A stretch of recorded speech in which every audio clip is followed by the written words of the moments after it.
Hi everyone, welcome to my room, my real room, or I should say my old childhood room. I'm addressing you as my Patreon supporters, so this is the opportunity to have a slightly different words of welcome, words of greeting. I might also spare you the advertisement on my books because if you are my very generous and kind Patreon supporters, I've no doubt that you're more than familiar with these two books at this point. So I will spare you this. Just to say, first of all, that I'm very, very happy and delighted to be addressing you directly. It's been a while. I think the last Patreon exclusive video that I made was in May of this year. So I initially wanted to do one per month. So I kind of skipped on June and July. I'm sorry about that. Hopefully that can be rectified.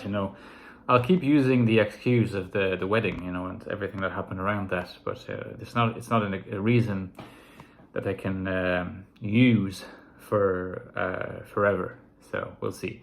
Although, like I was saying in my message from earlier today, there's many among you, and I find that inspiring and impressive in some ways.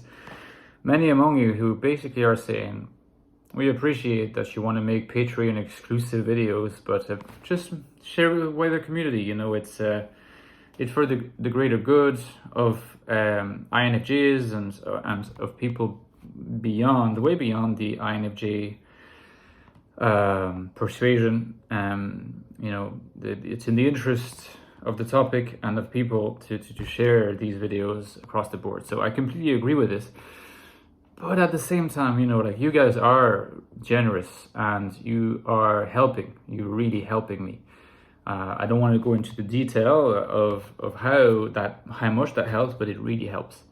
And it's just the way I am. I have to express this in some way or other. Okay. So in this video, which started with quite a bit of rambling, but you would be familiar with this by now, I wanted to share some thoughts that hopefully can get developed better and articulate themselves better so that they can eventually lead to the publishing of an actual video to the wider community on that topic. There's a heat wave here at the moment. I don't know if there is where you are, but it's quite intense. So you really have to stay hydrated, and you feel that you need to stay hydrated. Now, to get to the crux of the matter, I'm interested in the topic of experience enhancing or experience altering products, substances, So in relation to maybe most relevantly the experience of intuition or the experience of perception in the life of an INFJ, for instance, which is probably the favored prism that I want to use. But again, that can be used in the case of the perceptive reality of any type. But in the case of the INFJ, we are primarily interested in looking at it through the NI-SE angle or the SE-NI angle. So, reality altering substances. Obviously, these include what we would commonly refer to as drugs. They would include alcohol, which is a drug, perhaps. Perhaps we could just include it in the broader category of drugs. But you know what I mean. A lot of people would not consider alcohol to be a drug. It is certainly something that is not good for you in large quantities, and it can alter your reality. I think we can all agree on this.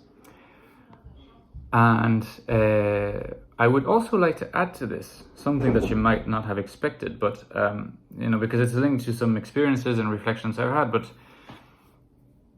SSRIs or antidepressants, perhaps we could broaden this category to medicine that reduces anxiety. It's in French we call it anxiolytic medication. Perhaps Xanax belongs to this, but because it is reality altering in some way or other. I mean, I think that we can all agree on this. But I'm thinking more specifically of antidepressants, insofar as it can alter your landscape, your emotional landscape. In the case of the antidepressant that I'm the most familiar with, it alters your emotional landscape by, as it were, flattening a lot of your emotional spectrum, so that the deep sads are not as deep, but the deep highs of joy are not as high, I think a lot of antidepressants do that. So a lot of people who have had some experience with antidepressants probably will be able to relate.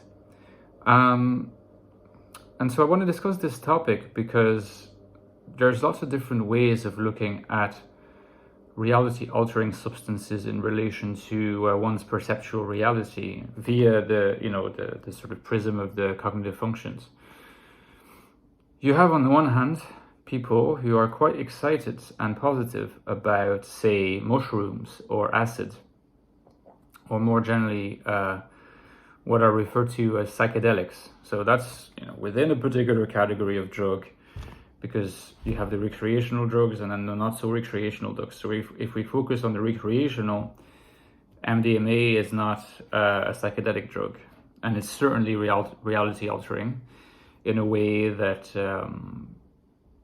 psychedelics are not. And yes, you could argue that psychedelic drugs are the most reality altering of all. And I'm thinking in particular of a philosopher who is, I think, Swedish, but he is, I think, half Swedish, half English. I can't remember his name now, but I discovered him. Maybe some of you guys have come across him. He has a complicated name. I think it's Peter something Hughes, or I probably will have to kind of, dust off my memory, the old corridors of my memory when I release a more sort of substantive video on this topic, a more polished video on this topic. But that guy, I discovered him because I discovered him on Rupert Sheldrake's channel.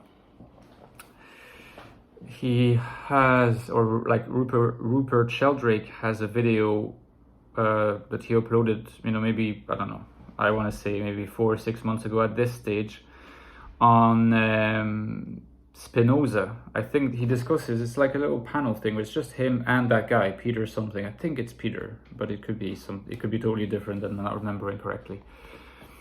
And they talk about Spinoza, psychedelics and other topics, so I visit like Rupert Sheldrake's page and I see he's having a discussion on Spinoza, psychedelics and other things. Of course, I'm going to be like super interested in checking out what they're saying. So the discussion was interesting and didn't go as deep as, in my opinion, as I was hoping, but it was still an interesting discussion between the two, and you could see that they know each other well, and because Rupert Sheldrake has also investigated psychedelics, and I think is quite positive about psychedelics within a circumscribed kind of platform.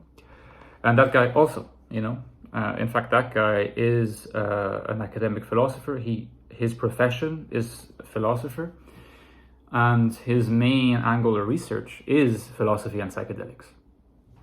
So his view is very much enthusiastic on the side of, well, taking psychedelics, it's not something that can impoverish experience or something that people do because they're not well in their lives. Life is not enough for them. Experience is not enough for them, so they have to compensate by taking these drugs.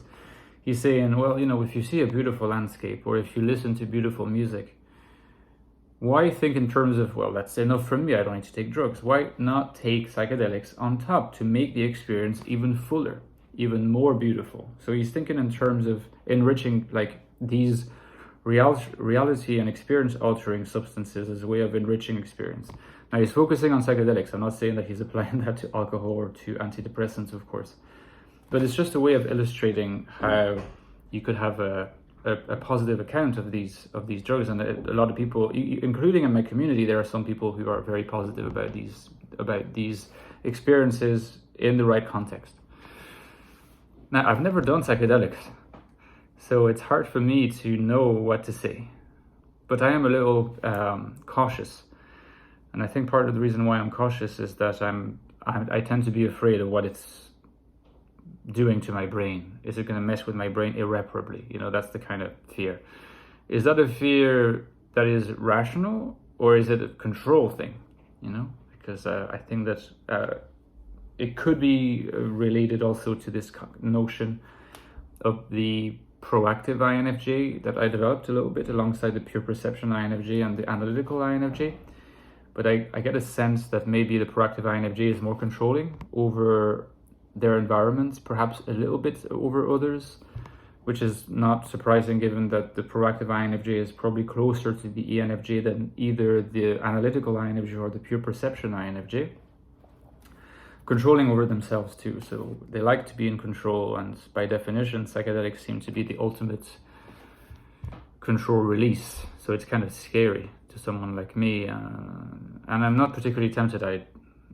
But I know, for example, that my wife, she's never taken anything. She doesn't even drink, you know, she's a Muslim, so she doesn't even drink, but she's in favor of trying mushrooms within a medical environment, partly because she strongly believes there is evidence that it can rewire your brain so as to perhaps allow you to not have to take antidepressants anymore in the long term, because it really does this deep, it kind of allows you to experience things in a way that addresses really deep variables within your psychological life that antidepressants can't. And therapy usually can't, unless it's like very deep and very good and very, very productive. So there's something real that I would like to explore here, because on the one hand, I'm like, okay, are you not surrendering control? What's the point? Are you not basically admitting that life is not enough, so you're taking this as a compensation? And on the other hand, I'm tempted to think, well, does that really stimulate intuition? Are these drugs ultimately stimulating intuition? Is a real question that I'm also curious to probe you about. Or are they making us lazy about our intuition on an everyday basis when we're not on those drugs? Is our creative intuition enhanced by those drugs or depleted by them? Now, I think in the case of alcohol, it's almost certain, at least my opinion is that it's almost certain that it depletes them. And anyone who has had an experience of doing creative writing or essay writing, academic writing, whilst under the influence, will be very familiar with the experience of thinking, oh my God, what I'm writing is so good, it's so great. And then you go to bed in the morning after you're sober and you read what you wrote and you're like, oh my God, it's not great at all, really. So all that the alcohol seems to do is reduce your standards of what good writing is. So, you know, I'm not against alcohol. I do partake on occasion. I enjoy a glass of wine or a beer. There's no doubt about that. But I wouldn't say that it's an enhancer, a constructive enhancer of NISE. The reflection about SSRIs or antidepressant is a bit premature maybe at this stage, but I just think that for the duration that I have been on them, and I only very recently came off them, so we'll see how that goes, I just get a sense that really reality has been flattened emotionally for me. And so I expect reality from now on to be less flat. Maybe some of the anxiety moments will be more intense, I'm aware of it, but I'm also already experiencing watching movies, having conversations where the joy and the inspiration and the creativity seem to be greater. And I'm curious to hear if you have anything to share on that front as well. Reality altering substances of all kinds, creativity, perception, intuition, do they enhance these? Do they deplete them? Does that depend on the case? What's the best stance to adopt vis-a-vis these various products? Just curious for for you to share your thoughts. And like I said, I will be sharing this video to the broader public when it's matured a little bit, when the thoughts are matured a little bit. So, and hopefully with your help and your feedback as well. So in the meantime, thank you so much for your support. I appreciate it very much. Looking forward to talking to you next time. Although the next time, it's quite possible that I will be seeing you on the main channel.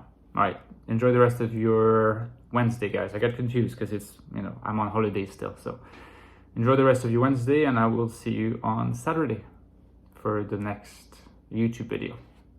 See you guys. Bye-bye.